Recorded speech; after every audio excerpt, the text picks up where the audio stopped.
জাতীয় রাজনীতির ভোটের লাইন ঠিক এতটা দীর্ঘ না দেখলেও এই প্রজন্ম শিক্ষার্থীদের যে রাকসু নির্বাচনকে ঘিরে এই লাইনটা বোধহয় আমরা দেখতে পাচ্ছি সেরকমই একটা দীর্ঘ লাইন। সেই লাইনে কিন্তু যারা নারী শিক্ষার্থী আছেন তারা কিন্তু আসলে অপেক্ষা করছেন তাদের কাঙ্ক্ষিত ভোটটি দেওয়ার জন্য এবং কাঙ্ক্ষিত যিনি প্রতিনিধি আছে তাকে নির্বাচিত করার জন্য। আমরা রাকসু ছাত্র সংসদ নির্বাচনের এবারের যে সকল প্রার্থীরা এবার লড়ছেন এই নির্বাচনকে ঘিরে তাদের আসলে মধ্যে পুরো উৎসবের আমেজ বইছে এবং তারা কিন্তু তাদের ভোটারদেরকে আসলে চাইছেন যারা তাদেরকে ভোটটি দিয়ে তাদেরকে জয়যুক্ত করেন এবং তারাও কিন্তু সেই উদ্দীপনা নিয়েই কিন্তু এই দীর্ঘ লাইনে আসলে তারা দাঁড়িয়ে আছেন তাদের কাঙ্ক্ষিত ভোটারকে ভোটটি দেওয়ার জন্য। এই যে দীর্ঘ লাইনে দাঁড়িয়ে আছেন ভোট দেওয়ার জন্য কেমন লাগছে? অনেক ভালো লাগছে। এই তো প্রথম ভোট, নিঃসন্দেহে অনুভূতির জায়গাটা কেমন আছে? অনেক ভালো লাগছে, অনেক এক্সাইটেড লাগছে। আচ্ছা, আপনি কোথায় পড়াশোনা করেন, কোন আমি ডিপার্টমেন্টে? রাজশাহী ভার্সিটিতে কেমিস্ট্রিতে পড়তেছি, 4th ইয়ারে। ওকে, কি চান আসলে প্রার্থীর কাছ থেকে? আমাদের যে দাবি, আমরা যে কথাগুলো ডিরেক্টলি বলতে পারি না, ওরা যদি ওগুলো ফুলফিল করে তাহলে আমাদের আর এক্সট্রা কিছু চাওয়ার নাই।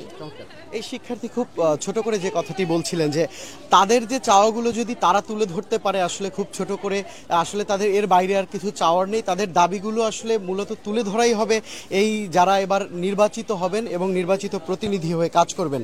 আসলে রাকসু ছাত্র সংসদ নির্বাচনের যে এবারের প্রক্রিয়া সেটি কিন্তু সেই যে ভোট গ্রহণ প্রক্রিয়া 9টায় শুরু হলেও কিন্তু বেলা বাড়ার সাথে সাথে আসলে ভোটারদের লাইন কিন্তু দীর্ঘ হচ্ছে। সেটি কিন্তু আমরা নারী ভোটারদের এই যে স্বতঃস্ফূর্ত অংশগ্রহণ দেখেই কিন্তু আমরা আসলে নিশ্চিত হতে পারছি। আমরা একটু আপনাদেরকে দেখাতে চাই যে আসলে লাইনটি কত দীর্ঘ। আমরা যদি সেটা কিলোমিটার হিসেবেও ধরি প্রায় হাফ কিলোমিটারের মতো দীর্ঘ কিন্তু আসলে ভোটারদের এই লাইনটি, সেটি কিন্তু আমরা দেখতে পাচ্ছি। এবং আসলে ভোটের যে উদ্দীপনা বা ভোটের যে উৎসাহ সেটি কিন্তু আসলে এই লাইনই বলে দেয় যে বাংলাদেশের একটি নির্বাচন বা একটি ছাত্র সংসদ নির্বাচন কতটা বেশি জরুরি এবং আসলে সময়ের দাবি হয়ে উঠেছিল এই তরুণ প্রজন্মের মধ্যে। এই তরুণ প্রজন্মের শিক্ষার্থীদের চোখে মুখে যে ভোটের আনন্দ সেটি কিন্তু আসলে তাদের দিকে দেখলেই বোঝা যায়। আপনি কোন ডিপার্টমেন্টে পড়ছেন এবং একটু ভোট দিতে এসে কেমন লাগছে? আমি 24-25 সেশনের একজন শিক্ষার্থী, পড়াশোনা করছি সমাজকর্ম বিভাগে রাজশাহী বিশ্ববিদ্যালয়ে। তো 36 বছরের পর যে কাঙ্ক্ষিত রাকসু হচ্ছে, আমরা নতুন ফার্স্ট ইয়ারে এসেই যেটা পারছি, মানে ভোট দিতে পারছি, অংশগ্রহণ করতে পারছি, এটাই আমাদের জন্য সবচেয়ে বড় বিষয় আর কি। আর এই যে লম্বা লাইন, সবার মুখে উচ্ছ্বাস, এটা দেখতে আসলে ভালো লাগছে। কি চান, কেমন ক্যাম্পাস চান? ক্যাম্পাসে কিছু একটা নতুনত্ব চাই, যে আসবে সে যেন ক্যাম্পাসের জন্য মানে ভালো কিছু একটা করতে পারে। আর আমরা যোগ্য প্রার্থীকেই নির্বাচন করব ইনশাল্লাহ। চমৎকার। এই যে আসলে আশার আলো যে আমরা যোগ্য প্রার্থীকে নির্বাচন করব, আসলে যোগ্য প্রার্থী কিন্তু আসলে ভোটের মাধ্যমেই নির্বাচিত হবে যে কে আগামী 1 বছরে এই রাকসু সিনেটকে অথবা রাকসুর এই যে ছাত্র সংসদকে প্রতিনিধিত্ব করবেন। আসলে একজন প্রতিনিধি শুধু কিন্তু তিনি এই ক্যাম্পাসের একটি নির্দিষ্ট গোষ্ঠী বা নির্দিষ্ট সংখ্যারই প্রতিনিধিত্ব করবেন না, তিনি কিন্তু পুরো ক্যাম্পাসের সমগ্র শিক্ষার্থীদের ভালো মন্দ সব কিছুকেই আসলে তিনি দায়িত্বের জায়গা থেকেই তিনি দেখভাল করবেন। এবং আমরা একটু ওই পাশেও দেখাতে চাই যে আমরা দেখলাম নারী শিক্ষার্থীদের বা নারী ভোটারদের লাইনের যে দীর্ঘ অপেক্ষা শেষে একটি ভোট দেওয়ার প্রক্রিয়া, আমরা একটু ছেলেদেরকেও দেখাতে চাই।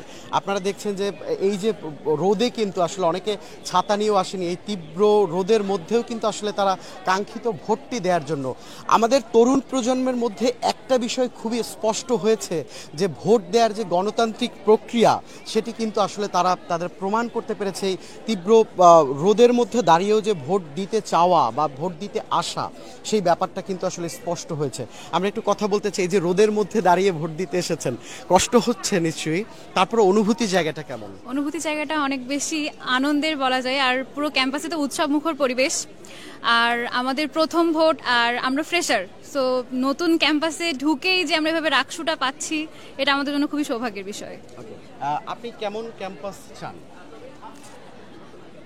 একটা এমন একটা ক্যাম্পাস হবে যেখানে সবাই মিলেমিশে এবং সবার নিজস্ব মতামত যাতে প্রকাশ করতে পারি, এখানে যেন কোনো ঝামেলা না হয়। একটা ক্যাম্পাস এমন হবে যেখানে সবাই একসাথে, এখানে কোনো দলাদলি থাকবে না, কোনো দলীয় মতামতের চাইতে সবচেয়ে আগে থাকবে যে আমরা রাজশাহী বিশ্ববিদ্যালয়ের স্টুডেন্ট।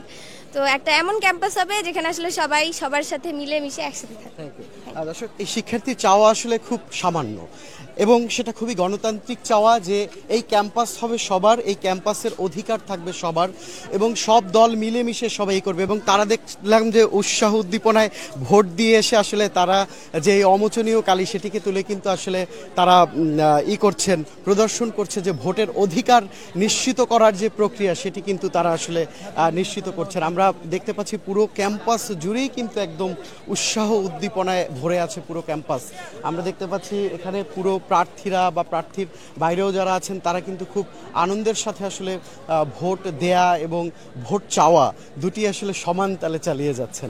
ছেলেদের লাইনটিও কিন্তু খুব কম ছোট না, বেলা বাড়ার সাথে সাথে পুরো একদম মনে হচ্ছে রাজশাহী বিশ্ববিদ্যালয়ের এই যে শিক্ষার্থীরা তারা সকলেই তাদের ভোটাধিকার আসলে প্রয়োগ করবেন বা ভোটটি দিবেন পছন্দের প্রার্থীকে এবং পছন্দের যারা হচ্ছে তার আছেন বা কাঙ্ক্ষিত মানুষকে। সেই জায়গা থেকে আমরা দেখছি কিন্তু পুরো যে ছেলেদের দীর্ঘ লাইন একদম, এবং ছেলেরাও যে আসলে ভোট দেওয়ার যে প্রক্রিয়া যেখানে আছেন সেটি কিন্তু তাদের অপেক্ষার জায়গা, তাদের ধৈর্যের জায়গাটা আসলে আমাদের প্রার্থীদের কাছে যদি চাওয়ার জায়গা বলি খুব মোটা দাগে এই যে দীর্ঘ লাইন ধরে একটি ভোট দেয়া এইটার আসলে পুরো প্রত্যাশা পূরণও মনে হচ্ছে এইটাও তাদের একটা নৈতিক দায়িত্বের জায়গা। কারণ আপনাকে এইরকম দীর্ঘ লাইন ধরে ঘন্টার পর ঘন্টা দাঁড়িয়ে যখন একজন ভোটার ভোট দিয়ে নির্বাচিত করেন তার অধিকার বা তার চাওয়ার জায়গাটা বা তার প্রত্যাশাটাকে উত্থাপন করা পুরো সিনেটে বা হচ্ছেন প্রশাসনের কাছে সেটিও কিন্তু আপনার আসলে নৈতিক দায়িত্ব বলে আমরা মনে করছি। আমরা দেখছি প্রত্যেকে এখন ভোট চাচ্ছেন, এই যে আপনারা ভোট চাচ্ছেন তাদের প্রত্যাশা কতটা পূরণ করবেন এই যে দীর্ঘ লাইনে দাঁড়িয়ে আছে? আমরা আসলে প্রত্যাশার জায়গা থেকে আমরাও সাধারণ শিক্ষার্থীদের যে চাহিদা বা ওনাদের যে দাবি সেটা হয়তো আমরা 100% পূরণ করতে পারবো না, তবে রাকসু যদি ধারাবাহিকভাবে হয় শিক্ষার্থীদের দাবি অনুযায়ী আমরা আমাদের সর্বোচ্চটা দিয়ে চেষ্টা করব। কোন পদে লড়ছেন? আমি স্বতন্ত্র থেকে জিয়া হল থেকে এজিএস ক্যান্ডিডেট হিসেবে নির্বাচন করতেছি। ধন্যবাদ। দর্শক, আমরা শুনছিলাম একজন এজিএস প্রার্থীর কথা। আসলে তিনি শতভাগ পূরণ না করতে পারলেও এই যে শিক্ষার্থীদের দাঁড়িয়ে দীর্ঘ প্রত্যাশিত একটি ভোট, সেই ভোটটি দেওয়ার পরে নির্বাচিত একজন ভিপি জিএস বা নানা পদ প্রত্যাশীরা যখন নির্বাচিত হবেন তখন তারা এখন কিন্তু পুরো বেলা বেড়ে যাওয়ার পরে কিন্তু লাইন দীর্ঘ এবং ভোট কিন্তু একদম পুরো জমজমাট পর্যায়ে কিন্তু আমরা সেটা দেখতে পাচ্ছি। এবং প্রার্থীরা আসলে চাইছেন তাদের পছন্দের প্রতিনিধিকে ভোটটি দিবেন, কিন্তু তারাও একটু কনভিন্স করার ট্রাই করছেন যে আসলে আমাকে যেন ভোটটি দেয়। কিন্তু আসলে যারা বিশ্ববিদ্যালয় পর্যায়ে পড়াশোনা করেন যে সকল শিক্ষার্থীরা তারা কিন্তু খুবই আসলে সচেতন এবং স্মার্ট। তারা কিন্তু আসলে তাদের কাঙ্ক্ষিত মানুষটি হয়তো ঠিক করেও এসেছেন যে আমি আসলে একে ভোট দিতে চাই, আমার যে প্রতিনিধি হিসেবে আমি এই মানুষটিকে দেখতে চাই। সেই জায়গা থেকে আসলে কেমন ক্যাম্পাস চাইবেন আগামী দিনে? আগামী দিনে আমরা চাই সুস্থভাবে সবকিছু চলে, মানে কোনো রাজনীতি যারা না থাকে, মানে একজোটের কোনো রাজনীতি যারা না থাকে আমাদের ক্যাম্পাস। তিনি যে কথাটি বলছিলেন একক রাজনীতির বাইরে গিয়ে একটি স্বতন্ত্র ক্যাম্পাস, এরকম একটা জায়গায় আসলে ক্যাম্পাসের কোন বিষয়টাকে খুব পরিবর্তন চাইবেন যারা নির্বাচিত হবে তাদের থেকে? বিশেষ করে আবাসন ক্ষেত্রে যে একটা সংকট রয়েছে এটা নিরসন হোক, এটাই আমরা প্রধানত চাই। সাথে সাথে সার্বিক ক্ষেত্রে একটা স্বচ্ছতা বজায় থাকুক, দুর্নীতি থেকে দূরে থাকতে পারি এবং লেজুর ভিত্তিক ছাত্র রাজনীতির যাতে কোনো ক্ষতিকারক প্রভাব না পড়ে এটাই চাই। খুব চমৎকার চাওয়া। আমরা একটু আপনার মুখেও শুনতে চাই আসলে কোন বিষয়টাকে খুব গুরুত্ব দিতে বলবেন যদি একটা বিষয় বলা হয়?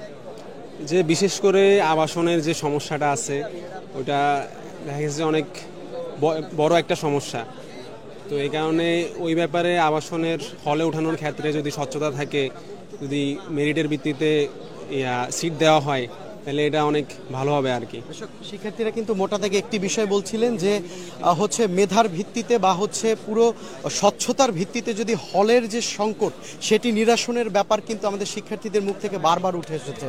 আমরা চাইবো আগামী দিনে যারা রাকসু প্রতিনিধিত্ব করবেন বা রাকসু প্রতিনিধি হিসেবে নির্বাচিত হবেন তারা কয়েকটি সংকটের মধ্যে এই ছাত্রদের যে প্রত্যাশার মূল জায়গা সেটি হচ্ছে আবাসন সংকট, সেটিকে গুরুত্বের সাথে দেখবেন। আমরা দীর্ঘ লাইন দেখছি, আবারও যুক্ত হবো আপনাদের সাথে সরাসরি, চ্যানেলের সাথেই থাকবেন।